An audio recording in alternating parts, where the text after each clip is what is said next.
Beautiful, isn't it? It's too bad you don't have smell-o-vision because, man, I'll tell you, the scent of this Plumeria is absolutely beautiful. But I don't need to tell some of you this. Most of you know that there are some very fragrant Plumerias. But the unique thing about this one is, it is also very, very hardy. Hello, my name is Jeff, and welcome to my tropical garden. Today we're going to talk about this Plumeria and how I learned about the most hardiest Plumeria. But first, if you like this channel, go ahead and hit the like, the subscribe button, and the notification bell. If you have any comments or questions, leave them in the comment section below. I do my best to get back to everybody.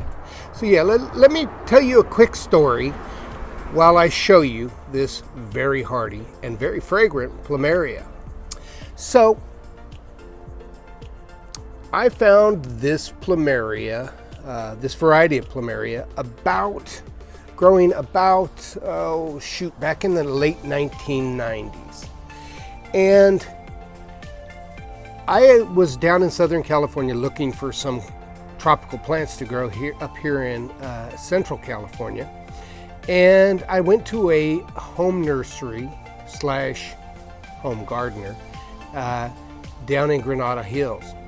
And this old guy, he had just experienced one of the worst freezes in many years.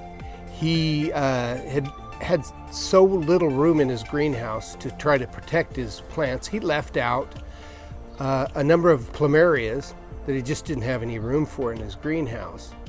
And I can tell you, when I went down to visit him, his mango trees were absolutely decimated by the mid-20s that they had experienced a day or two before.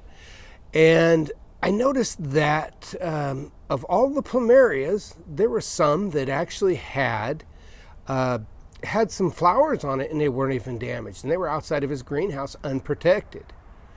And that, I believe, was this variety of Plumeria, which we will discuss a little bit further, and I'll give you the name in a moment. So yeah, let's take a look at my Plumeria. This guy has taken the summer's heat and the winter's cold without any damage here in Central California's Zone 9B. It has seen probably temperatures in the upper 20s, and it is planted away from my house.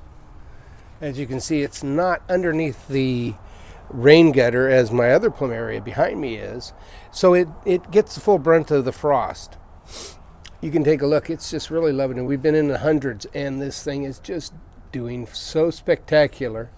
It is getting a little bit of afternoon shade, which actually is detrimental, because you can see this branch is not doing as good as the one that's in full sun. But yeah, this variety I actually got this one. It's a named variety. I got it at one of the big box stores a couple years ago. Oh, one of the flowers fell off. And I can tell you, these things are, wow, so fragrant. In my opinion, this is the one for every beginner to try. The variety, why don't you guys take a quick guess and leave it in the comment section below. But it's very popular, and it's also the most frost hardy. It's called the Celadine Plumeria. I see it a lot in Hawaii whenever I go for a visit, and it's just super hardy. It's super hardy, and in the you can take a look at the branch. They're very, very well formed. There's no disease or insect damage. This Plumeria is just super hardy. And let's go take a quick look over to my other Plumeria. Now, this is the Hawaiian Pink Plumeria, and as you can see, it's not, I mean, it's excellent, doing excellent, but not quite as good as that Celadine Plumeria. This guy is up against the south side of the house, and he's doing really good. There's a little bit of sun damage, but not too much. I tend to baby this guy a little too much, I think. Hopefully we're not getting blasted out by the sun, but as you can see, it's in the process of putting out new flowers. In one of my other videos, I showed how to remove the branch, and I will be doing another video on how to pot these guys up in pots. But yeah, this is the Hawaiian pink. It is also very hardy, but not quite as hardy as the Celadine. Now, the way you can tell whether or not the Celadine, whether the Plumeria that you've got is a Celadine, is you see right here, you see this little leaf vein? Well, there's always a secondary leaf.